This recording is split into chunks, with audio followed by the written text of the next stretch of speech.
Welcome to Strictly Sports with Jacob Browne. I am here with CJ. This is a show about sports. We like to stick to sports and nothing but sports. That's the message of the show. We don't like any outside distractions.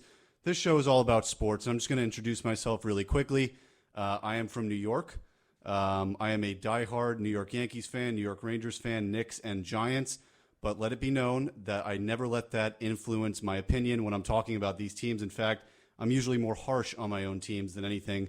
So I just want to make that clear before we go here.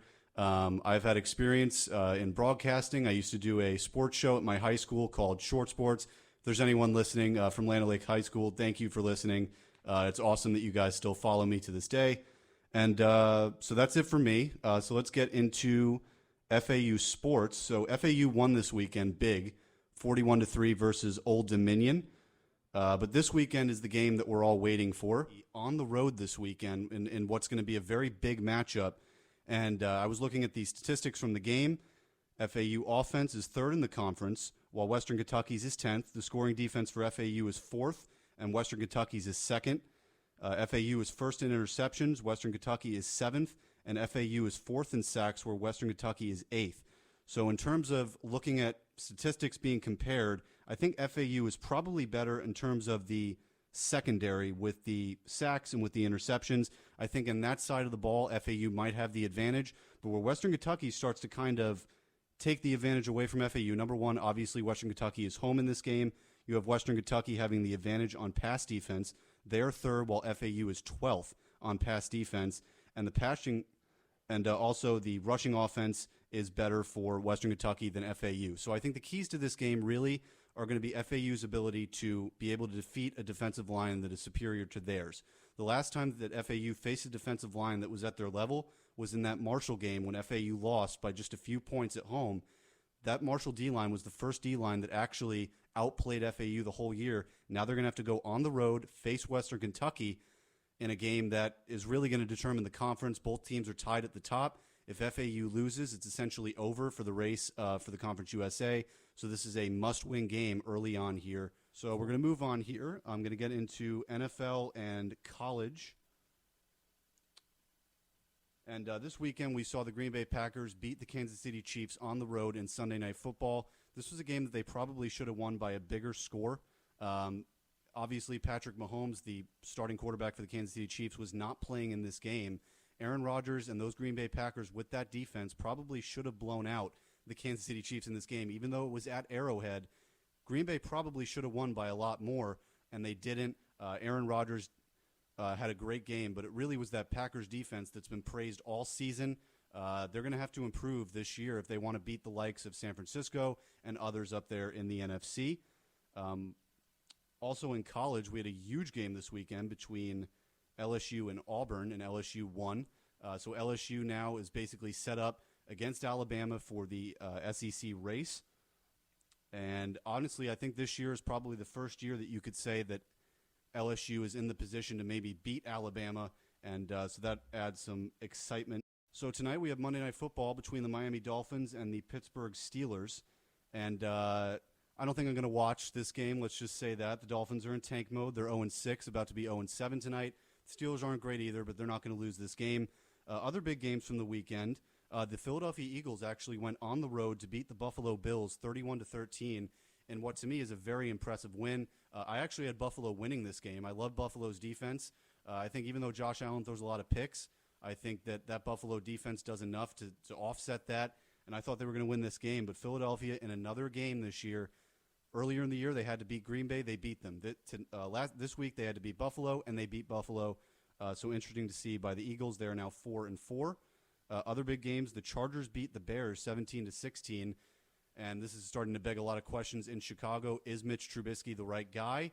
Trade deadline is tomorrow. We'll see. Teddy Bridgewater could be on the trading block, although I don't see that as being very realistic because of the fact that the New Orleans Saints have Drew Brees right now. He's been injured this year, and I think if he gets injured again, you can't have Taysom Hill as your backup quarterback. You got to have a guy like Teddy Bridgewater in there that can step in and fill in on offense.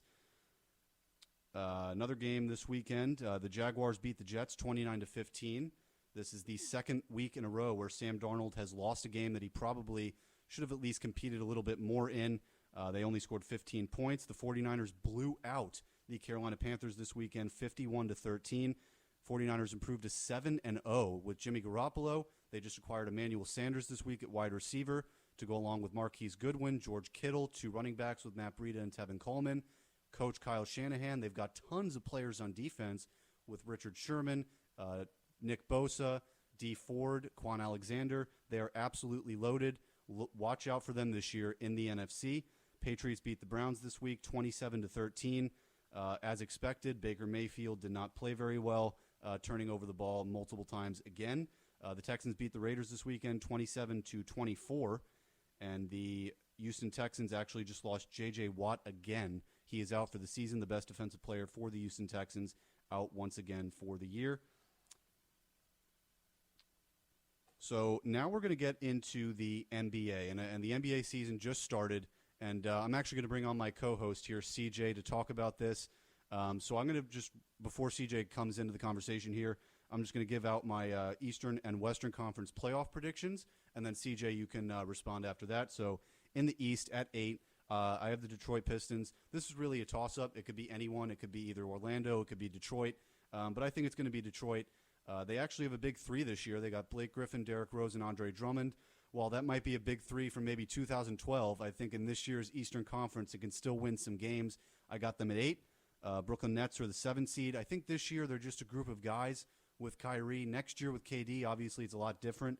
But other than Kyrie, there's not a lot of guys that have necessarily proven themselves. You've got Chris LeVert, Spencer Dinwiddie, Prince, DeAndre Jordan. Now, DeAndre Jordan, of course, is good, of course, but the rest of the guys are very unproven. I think it's just Kyrie is going to try and take that leadership role this year, inch into the playoffs, and then next year with KD, that's when you start looking at those championship type of quests. Moving on to the Heat at 6. This year, they are infusing a lot of their young talent. A lot of Heat fans around this area, as we live in South Florida here, are really passionate about this Heat team, with Cedric Nunn coming out of nowhere in training camp, playing incredibly well. They also have Tyler Hero, who they drafted in the first round, who seems to be an incredible shooter. Jimmy Butler hasn't even played yet, and this team looks great. Finally, the Heat are getting that superstar that they need, because let's be honest, Dwayne Wade has not been Dwayne Wade in a few years. They needed that number 1 guy. They haven't really had that since LeBron left. They also have Winslow, Bam, Waiters, Dragic. So they have a lot of players on that team. Watch out for them to maybe sneak in, win a playoff series later this year.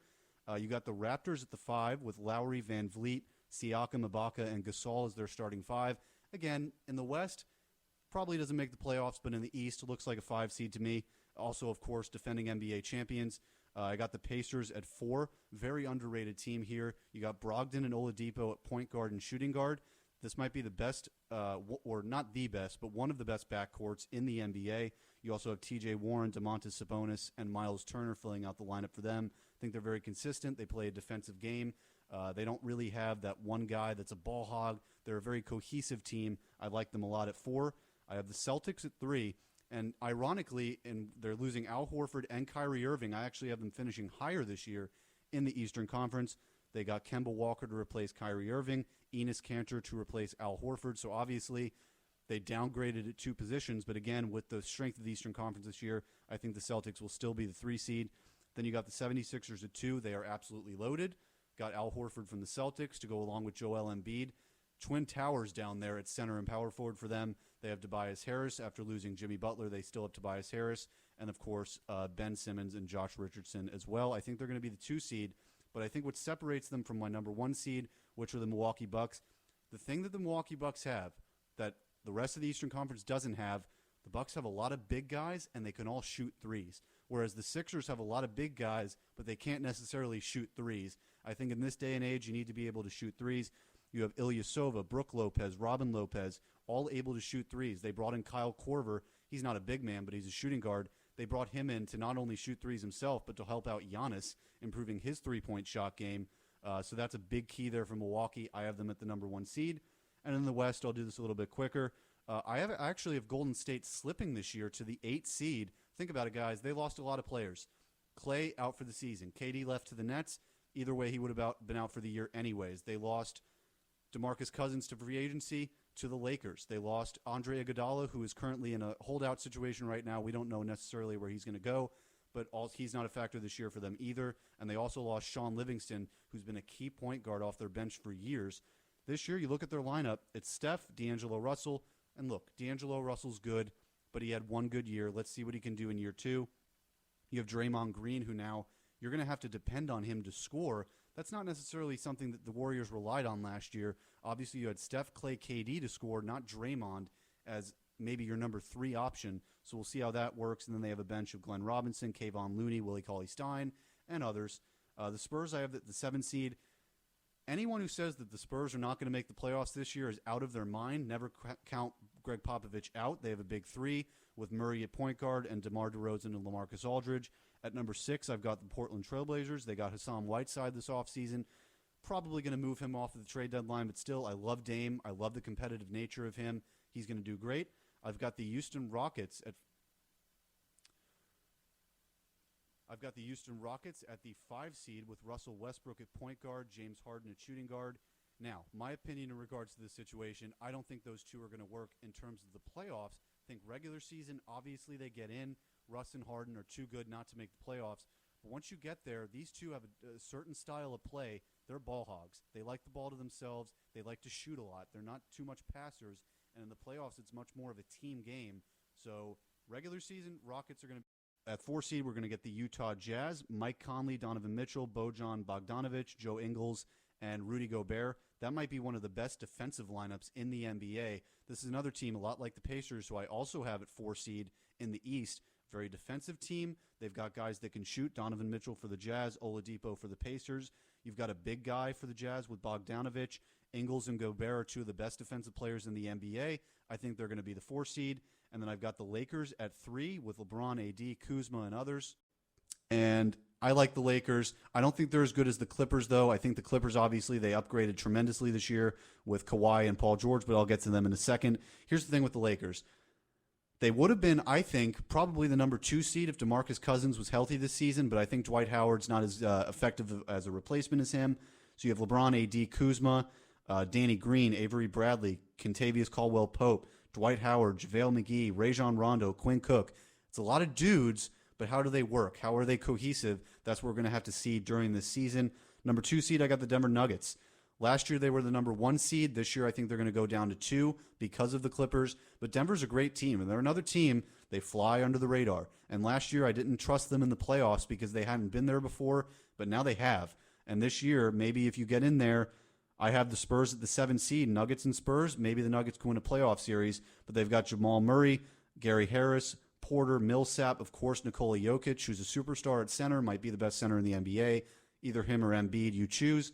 And at the number 1 seed, I have the Los Angeles Clippers. Pat Beverly having a great year so far. I know it's only been 3 or 4 games, but he looks tremendous on the defensive side of the ball. He's been more productive offensively. They also have Paul George, Kawhi Leonard. And I think the Clippers bench is really what's going to set them apart. They have a little bit of everything. They have a young shooter. They have an old shooter. They have a big guy. They have little guys. They've got a little bit of everything for the Clippers. I think they're perfectly constructed. And, of course, you have the defending finals MVP, Kawhi Leonard, on your team, who is probably better than LeBron and KD at this point. Might be a little bit of a spicy take, but he might be better than both of them. And so that's how I think the NBA is going to play out this year. I love how the movement took place in the offseason. So many people switching positions throughout the offseason. I think it was great.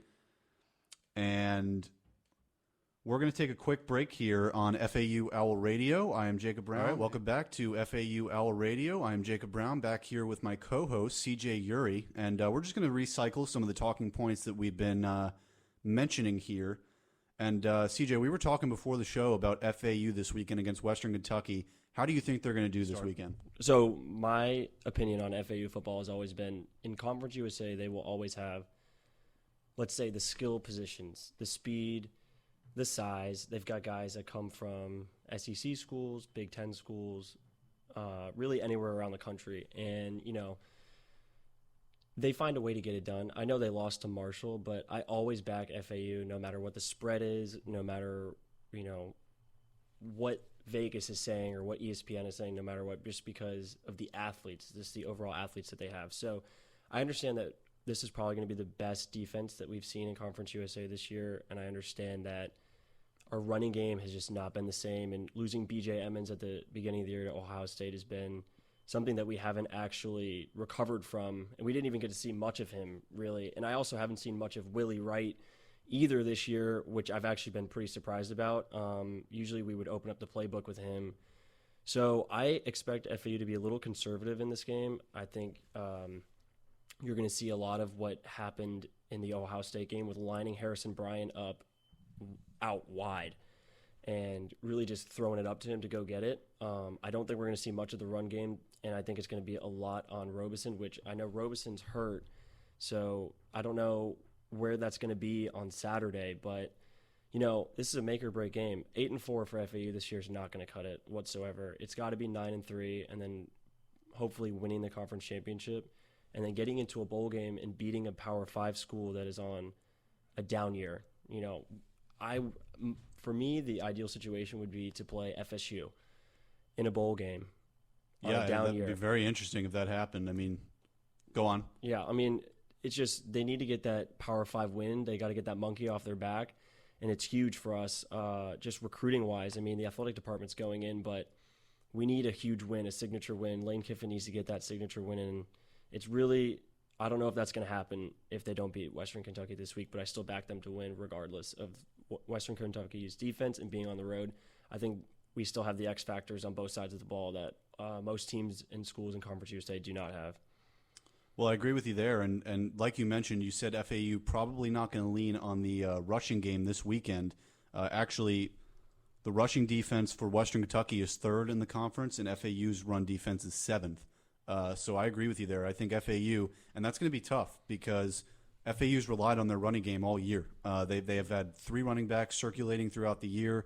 Now, Chris Robeson has had his best year so far, and that's I like a positive. The running back committee that they've actually had going so far. I mean, losing your number 1 back or a guy that's was a 5-star going to Alabama is a big deal, but a 3 running back committee has been working.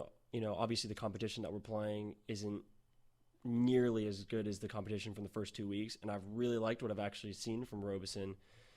And I've seen from FAU, it's been more of like a conservative offense. I feel like the first 2 years of Lane Kiffin has been, you're going to see trick plays and bigger down the field plays, but, as I said, we haven't seen much of Willie Wright this year, and on top of that, losing B.J. Emmons week 1, it's actually been pretty nice to see what our passing game is like this year because, we didn't know what it would be. It was a huge question mark, and honestly, the Robeson connection to Harrison Bryant's been huge for the FAU offense, and it's going to have to be huge this weekend again. Yeah, and that's the one player on the FAU offense that is going pro. Harrison Bryant is a really talented tight end, and he'll definitely be going to the NFL in a few years.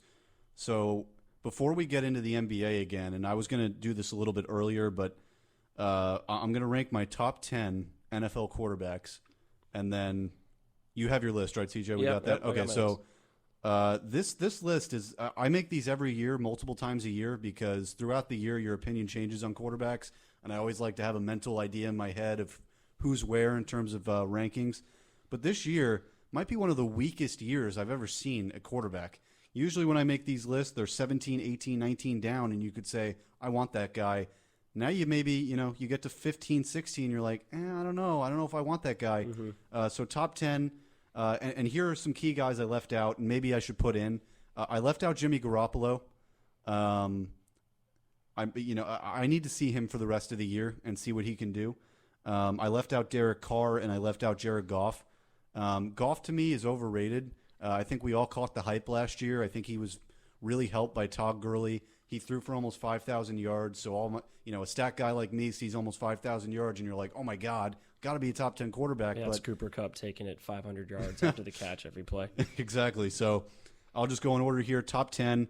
At number 10, I got Lamar Jackson on the Ravens, and this kind of surprised me that he ended up this high on my list. And again, maybe I switched that around, and Jimmy's ahead of Lamar by the end of the year. But here's the thing. Lamar, the one thing that he definitely needs to work on, he needs to learn how to pass consistently. I think he's got a good arm, not a great arm. He's an incredible runner. He's one of the best runners I've ever seen at the quarterback position. He just has to get that passing game in consistently. If he can do that, he can be at the likes of Patrick Mahomes, Deshaun Watson, who have the whole package. Number 9, I've got Matt Stafford. again, not a guy that I would have thought would be in my top 10. He's been 15, 16 for me the last few years.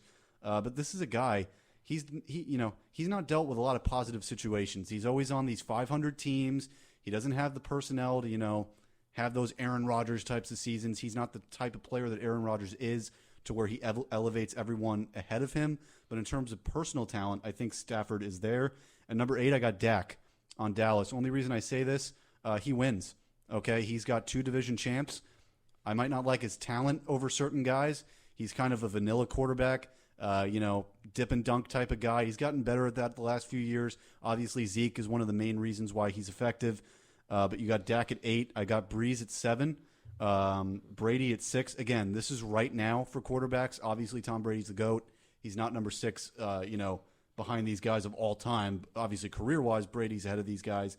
Number 5, I have Carson Wentz. I think he's tremendously talented. He's huge, got a great arm. And now we've seen with the Eagles, they're a wreck. And he is the only reason why they're 4-4. Aaron Rodgers at 4. He's tremendous. No explanation there. You got Mahomes at 3. And I slipped him down because this is the first year, and this is year 2, where he had to deal with some problems.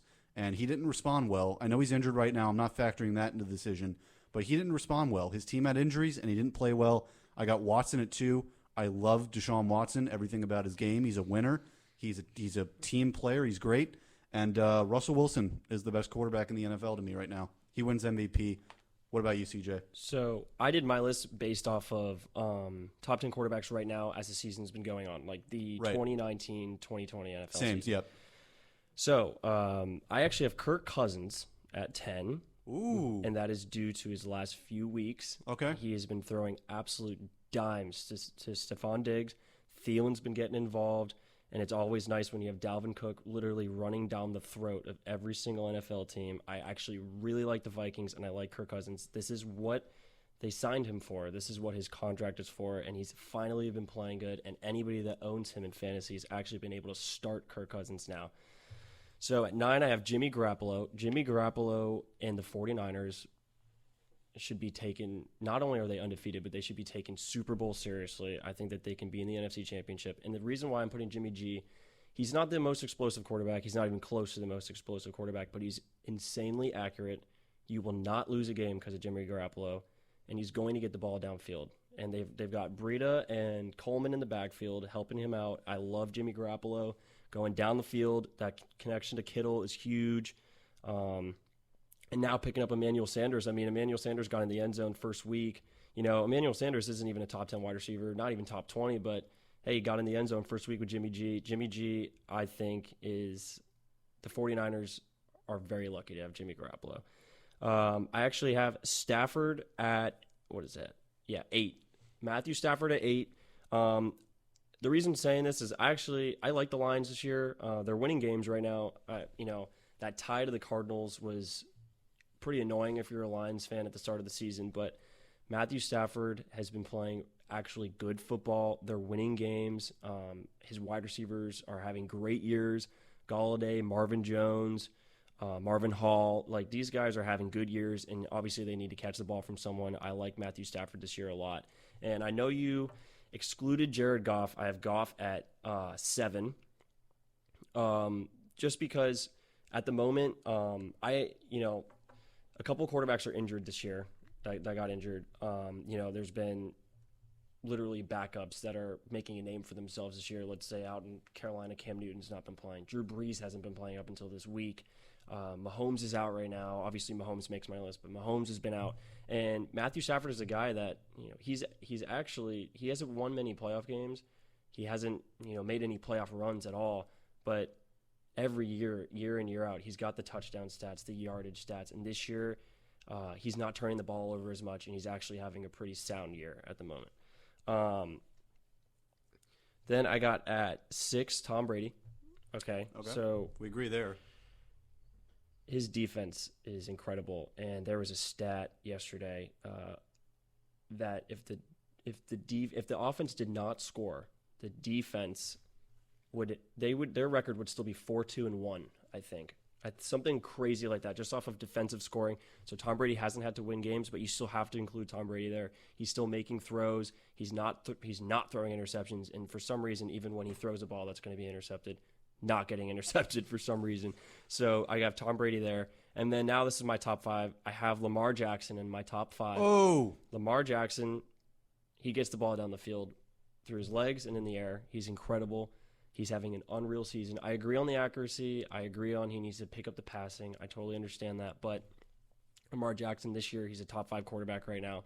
And not just fantasy, but just record-wise too. He's going to, they're going to be there, the Baltimore Ravens, at that wild card spot, playoff spot, down the stretch. So they probably won that division. They're probably going to win that division, yeah. But he's going to be there down the stretch. And then at 4, I've got Deshaun Watson.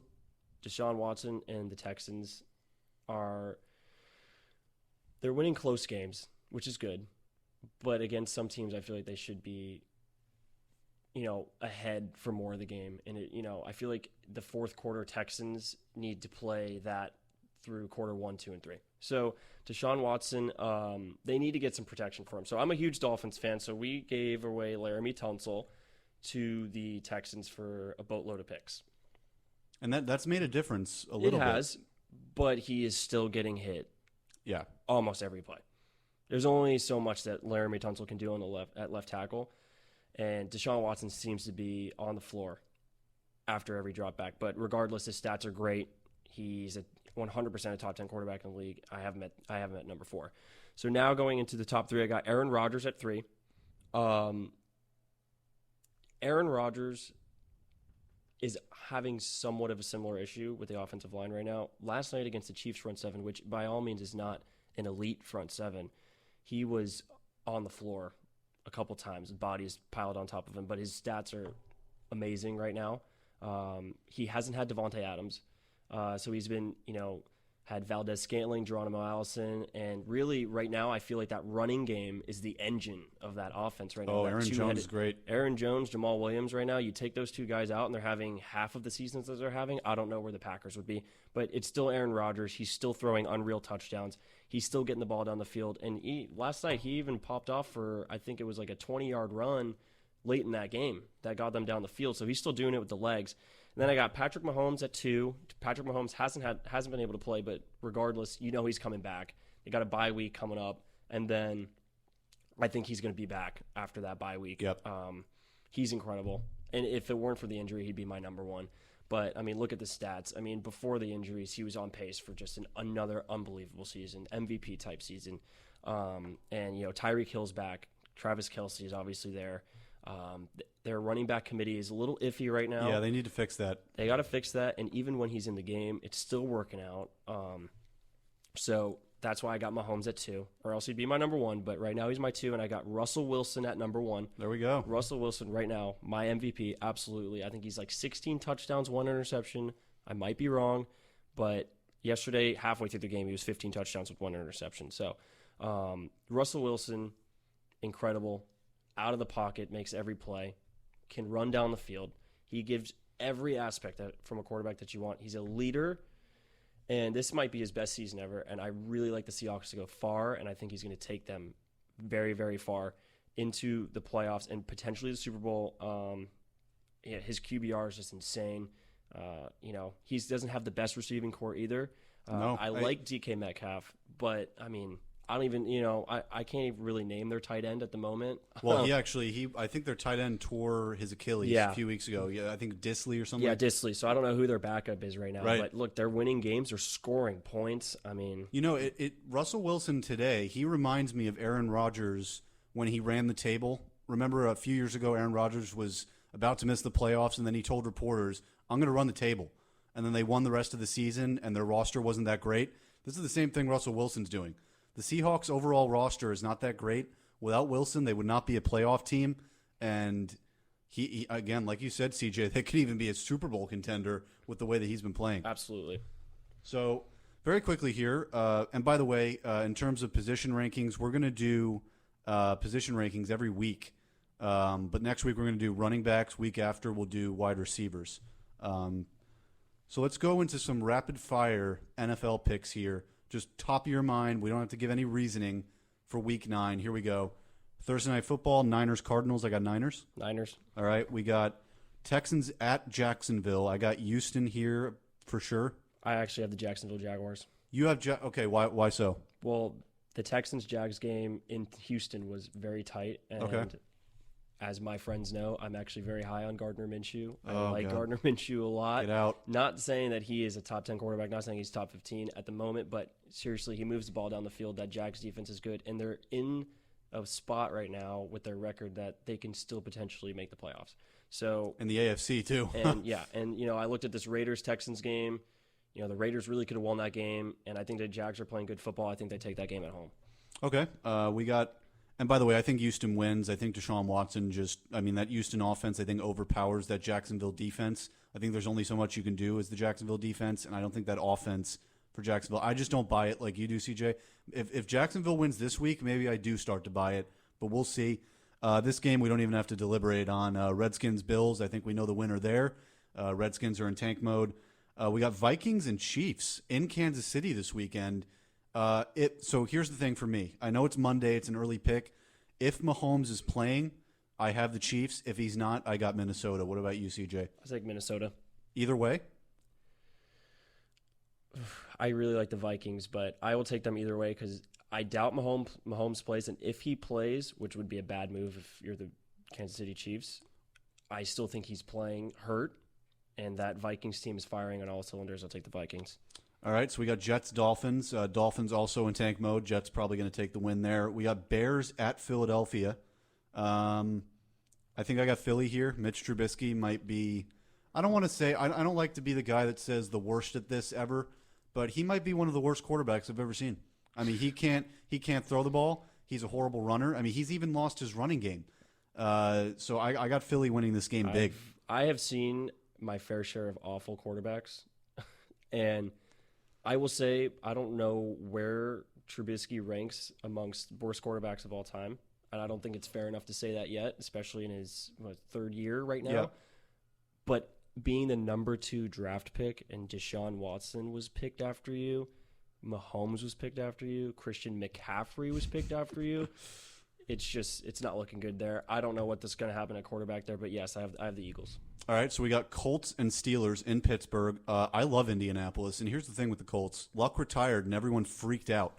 But I was sitting here, and I was saying, listen, without Andrew Luck, they still have one of the best rosters in the NFL. Brissett is still playable. He's a dependable guy. He's not going to throw picks. He's also not going to throw for 400, 500 yards, but he'll keep you in the game. They've got Marlon Mack back there. They've got a really good defense. And by the way, look for them to add a corner or a safety at the trade deadline. Mm-hmm. That's what they need. But Colts will definitely win. We got Titans, Panthers, probably Carolina, I would say. In Carolina. It's in Carolina. Yeah. I don't know. Listen, like Tennessee is always inconsistent, and I think Carolina's got one of the best defenses in the NFL. So, and they're home. You're either going to get a great game from Ryan Tannehill, or you're going to see Ryan Tannehill's worse. There's really no in between with him, and you're not going to win because of him, but you can win with him. So I can see the Titans winning this game.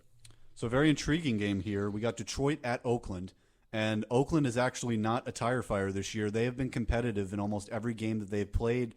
Nonetheless, though, I still have Detroit winning. There have been so many games this year where Detroit could have won, but they lost late. And I think Detroit's going to take this one in Oakland. Then we got Bucks. And what about you, CJ, on that one? I actually like the Oakland Raiders. I don't like them losing back-to-back. I don't like John Gruden's team losing back-to-back. Even though I like Stafford this year, I like the Raiders. Okay. We got Bucks at Seattle. I think Seattle got that in the bag. Browns and Broncos, I think Cleveland, even though Cleveland's struggling, I think this is still an easy win for them. I think they're going to rattle off they have the second easiest schedule going forward. Ooh. They're 2-5. They really only have margin for one more loss to potentially get in the playoffs. I mean, if as the NFL, if you're trying to get in the playoffs, you got to be a double-digit win team. You rarely see a 9-7 team get in. So I like the Browns this week against the Broncos. Absolutely, desperation mode. Yep. Then we got Green Bay at the Chargers. I think this is easy. I think we got Green Bay. And then Sunday night, we got New England at Baltimore. I think this is going to be a great game. And I'm making this pick on the spot here. I think Baltimore's going to do it. I think Baltimore's gonna win this Sunday. I think Lamar, he needs this big win. He lost his only playoff game. He lost the game to the Chiefs this year. I think this game's at home. It's Sunday night. They're good. They got a great defense. He's got Mark Ingram back there in the backfield. Marquise Brown at wide receiver. Baltimore's no joke, guys. What about you, CJ? The Patriots defense might be the best defense I've ever seen. Yep. Truly. And that is still counting in that Seahawks defense from a few years ago. The Patriots are going to win this game.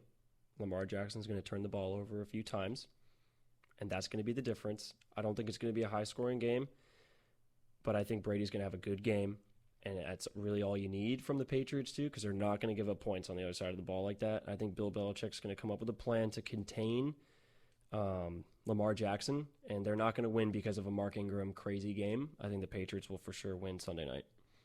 All right, and then we got Monday Night Football, Dallas at my Giants, and my Giants are going to lose. That's all I'm going to say. So moving on here, we're going to switch back to the NBA because I never got your feedback there, CJ, on your playoff picks. So I think we had, for the most part, the same teams, but the order was different for us. Explain. So, yeah, we have the same teams. I couldn't really come up with any differences to your picks, really. I feel like the NBA is way more predictable than all of the rest of the major sports For sure. in America. So, yeah, in the East, I have the Detroit Pistons. So I'll just go quickly on the back end of these seeding. I feel like the Pistons, Pacers, and Brooklyn Nets, I have them 10, 9, and 8. Or, sorry, what is it? Yeah, 8, 7, 6. Sorry, yeah. 8, 7, 6. I got Pistons, Pacers, Nets. I feel like those can interchange like as the season goes on. Yep. I mean, they will all be around the same exact amount of wins. And then, from going forward from there, from my 5 through 1, I've got the Raptors at 5. I like the Raptors. Yeah. I mean, they've always been up there in the standings. But this was their first time really going to the finals, winning it. There might be a hangover there. I don't know, but they're still going to get in the playoffs. I got them at 5. I don't know how the Kawhi Leonard, because before Kawhi Leonard, they had DeMar DeRozan. Yep. Yeah, Okay. They don't have that star. So DeMar DeRozan leaves in the trade. They get Kawhi. Okay, so then Kawhi, they go to the finals, they win. Great. That's amazing. I mean, they paid the price for finals. Kawhi left. But now there's no Kawhi, there's no DeMar. So it's Lowry, Siakam, Gasol. I think they're a 5 seed, in my opinion. And then I have my Miami Heat at 4. I like them a lot. Kendrick Nunn it's only through 3 or 4 games. But Kendrick Nunn looks like he can really be there at the end for Rookie of the Year. And then Jimmy Butler hasn't even played so far this season. And I just think the Heat have a really stout defense, and I think they get the job done. The East is a little finicky, in all honesty. 8 through 4 can really change all the way through. But my top 3 is a little bit different than yours. I have the Celtics at 3. Yep. I like Kemba Walker a lot. I like, hopefully Gordon Hayward really gets in a groove there. I'm rooting for him, in all honesty. But I like the Celtics. They're so good. Their coach is great. 2, I have the Milwaukee Bucks. Okay. Because I really like the Sixers. I really like the Sixers this year to be the number 1 seed in the East. I like Ben Simmons a lot. I think he's blocked out a lot of the hate. He's not buying into this whole 3-point culture. He's going to get to the hoop. He's going to attack. Joel Embiid's going to be huge this year. So I like the Sixers at 1. So that's my East seeding. So then over in the West, I agree. There's no way that the Spurs are not going to make the playoffs. Yep. Spurs at 8. I like Dallas. 7. Ooh. I like Dallas. I don't like them a lot. So The West is hard. The West is just really hard. The talent over there is just incredible. So you think Doncic and Porzingis can work? Yeah. I think enough. In the NBA, I feel like when you say, oh, yeah, we're going to make the playoffs, it's not much, in my opinion, with the NBA right now. But if you're a top 4 seed, different, especially in the West. But they're not up there yet. I have the Blazers at 6. 6. I have the Blazers at 6. I actually really like the addition of Hassan Whiteside. I like the addition a lot. I think he's going to be great at the rim.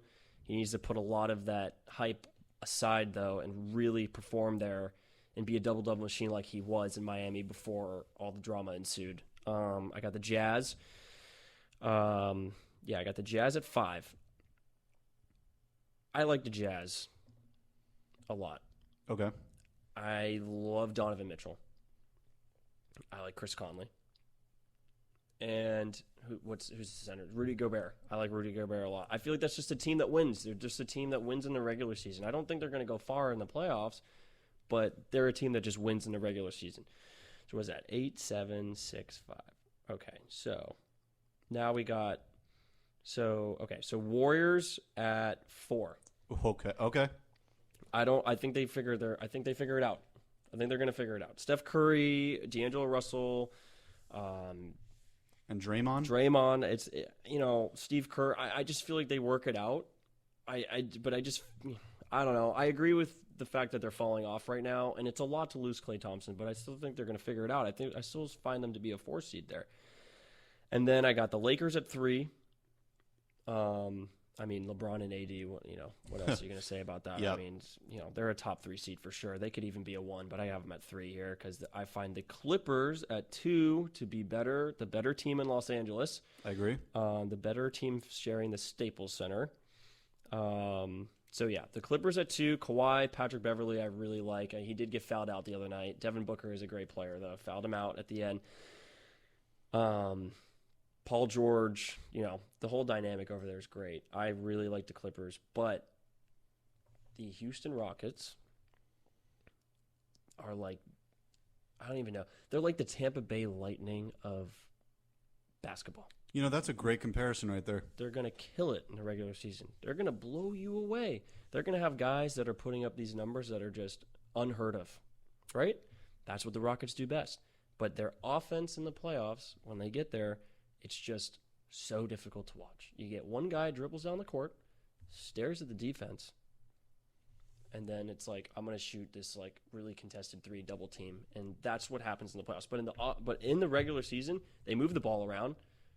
They get everyone involved, and I really like the Rockets. I like the Russ Harden connection. I think it's going to work really well in the regular season. I think they're going to be the 1 seed going through, and I really like what's the center's name again? Clint Capella. Capella I like a lot. I think that they're going to finally get him involved offensively, like be a focal point more. Yeah, they need that. And I believe the Rockets are the number 1 seed. So you have Denver missing. Yeah, the West is different. The West. Hey, they were the number 1 seed last year. Yeah, but then you're going to. I guess I just don't. It's difficult, and I know I sound crazy, but it really it's is. just the West is. You can't not include the Jazz. You can't not include the Blazers, the Mavs, and I guess the Spurs pick at 8 and not having the Nuggets in is kind of crazy. But I mean, at the top you got my Rockets, Clippers, Lakers, Warriors. The thing is that I actually wrote the Nuggets down, which is funny. And then I was like, you know what? I got the Spurs, Dallas, and Blazers rounding out the last thing. I switched it up from what you said, but the Nuggets are still a great team. Yeah, I mean, listen, the West is definitely superior to the East. I think all these teams that you have on the bubble in the West would make it in the East. They'd be possibly even. I mean, look, if you put the Nuggets in the East, they would definitely be in the top 3. So that's the difference in terms of those 2 conferences. So very quickly now, I'm going to transition into talking about and as difficult as this is for me, as I mentioned earlier in the show, I am a diehard New York Yankees fan, but I'm going to talk about the World Series nonetheless. The Astros, after being down 2-0, went to Washington and won all 3 games. They are now up 3-2 in the series. Game 6 will be Tuesday night at 8:00 in Houston. Steven Strasburg will face Justin Verlander. And then a Game 7 would be Wednesday if necessary. So the next episode that airs, we will know who the World Series champion is. I think it's obvious at this point. The Nationals have their chance. They were up 2-0, and now that they're down 3-2 going back to Houston, I think it's over.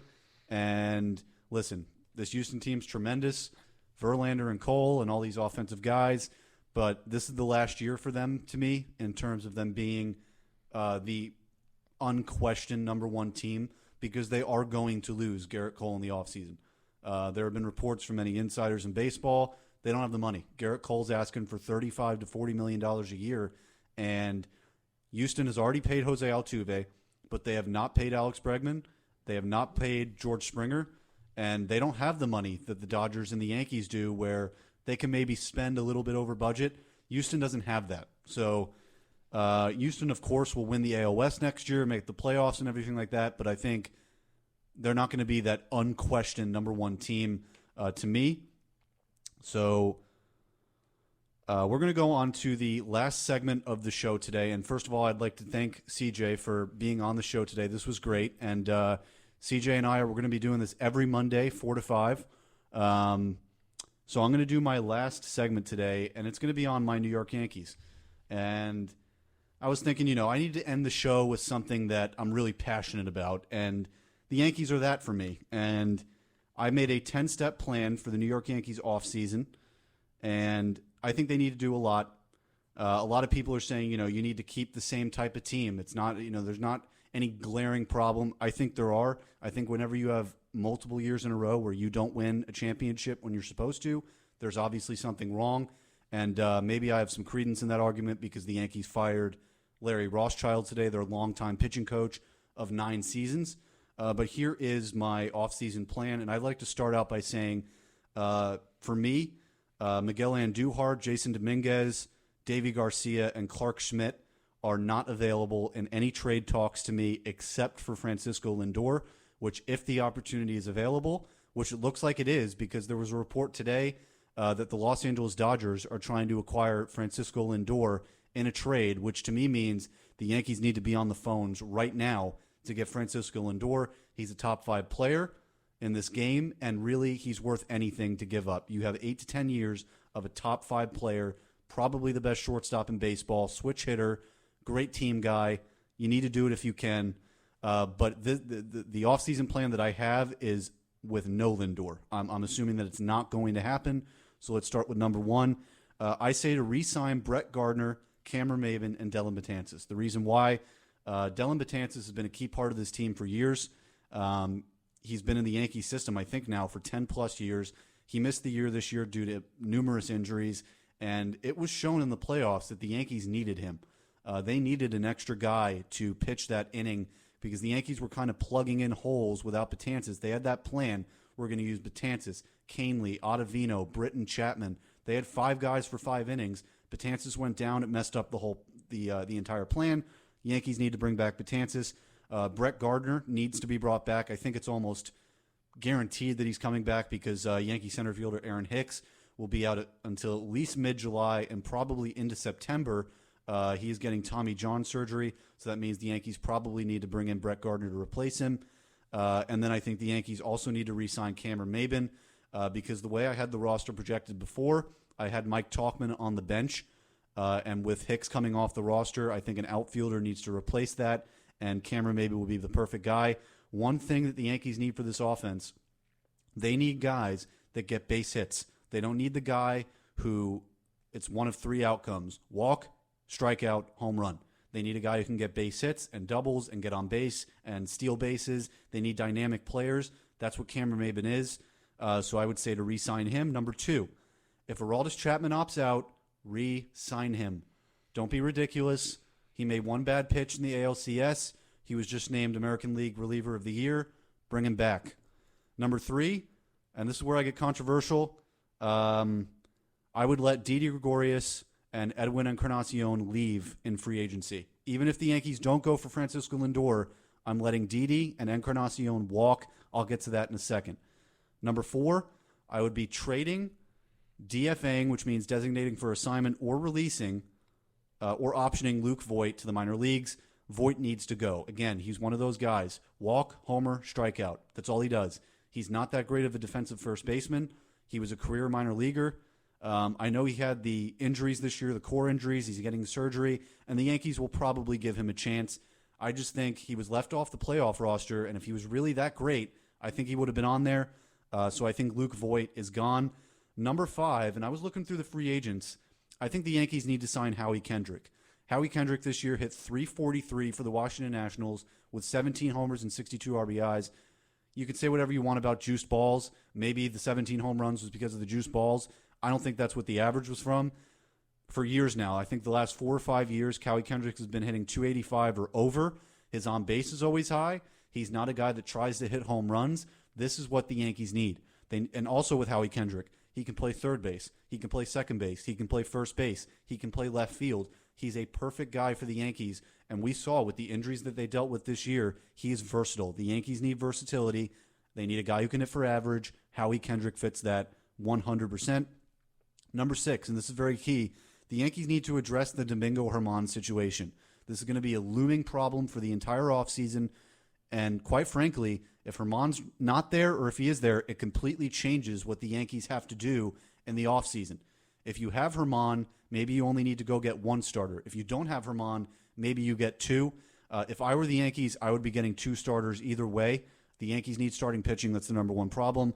Number 7, the Yankees need to trade Clint Frazier and others if needed, except for the others that I said were untouchable, for a dependable starter. And number 8, they also need to sign/trade for another dependable starter. So basically what I'm saying, either way, the Yankees need to find a way to get two starting pitchers.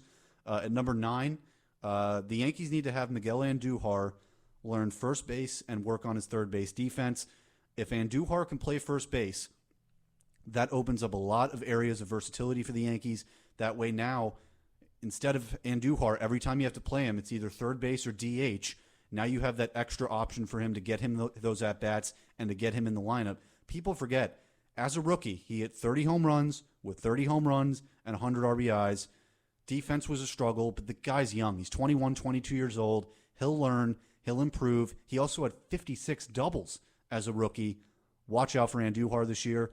And then number 10, get it over with, Yankees. Sign Aaron Judge, Gary Sanchez, and Gleyber Torres to extensions. Get it over with. The Yankees lost out on Robinson Cano, and while in the long term that might have been the best thing possible that happened to the Yankees, the reason they lost Cano is because they didn't sign him to an extension early on. The Yankees need to get these guys locked up. You can maybe even get them at hometown discounts at this point because they're not eligible for free agency yet. Need to sign those guys to extensions. So I'm just going to read off my lineup here with Miguel. So after these 10 steps, I'm just going to read my lineup here with Howie Kendrick and with Miguel Andujar. And I'm going to kind of compare it to last year's lineup to kind of explain what I mean with the Yankees needing these guys that get base hits. I have LeMahieu leading off playing second, then Judge. I have Gleyber Torres hitting third at shortstop. Stanton I have playing left field. If Miguel Andujar is in the lineup, then Stanton's got to play left because to me, you don't take Gio Urshela out. He's a tremendous defensive player. And you don't play Andujar defensively at third base to take Gio out. So again, Stanton cleaning up playing left. Andujar I have batting fifth and DHing. I have Gary Sanchez hitting sixth. Gardner in center field hitting seventh. Then Howie Kendrick hitting eighth playing first base. And then Gio Urshela hitting ninth. You look at the lineup. LeMahieu, average guy. Gleyber Torres and Aaron Judge, superstars. Stanton, superstar. Miguel Andujar, average guy. Gary Sanchez, he's the only guy with the 3 possible outcomes, walk, home, or strikeout. Brett Gardner puts the ball in play. Howie Kendrick, average guy. Gio, average guy. On the bench, Cameron Maybin, average. Tyler Wade, average. Mike Tauchman gets on base, likes to hit for average. And then the lineup with Mike Tauchman, because this is the other decision for me. If you play Andujar, to me there's no Tauchman. If you play Tauchman, there's no Andujar. And I would DH Stanton and put Tauchman in left. So my lineup here would be LeMahieu, Judge, Torres, Stanton, DH, Sanchez hitting fifth, then Tauchman, Kendrick, Urshela, Gardner. And then my bench, either way, all the time would have the backup catcher, Tyler Wade, because of his versatility. He also, like Howie Kendrick, can play a ton of positions. And Cameron Maybin would be my outfielder on the bench. So, to me, I don't get it. A lot of people are saying, keep the offense the way it is. And what I'm saying is, you can't bring back Luke Voit and Edwin Encarnacion, who struggled mightily in the playoffs, by the way. They get overmatched by good starting pitching. You need guys that can put the ball in play against these elite starting pitchers like Justin Verlander, like Garrett Cole, like the guys that the Nationals have. That's what the Yankees need to prepare for the postseason, not the regular season. And I think that's where I'm going to end today. So I think this was an amazing show. CJ did a great job. So again, this was an amazing show. I had a great time.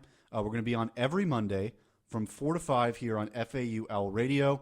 I am Jacob Browne for CJ. This was the first ever episode of Strictly Sports with Jacob Browne, and we'll see you next time.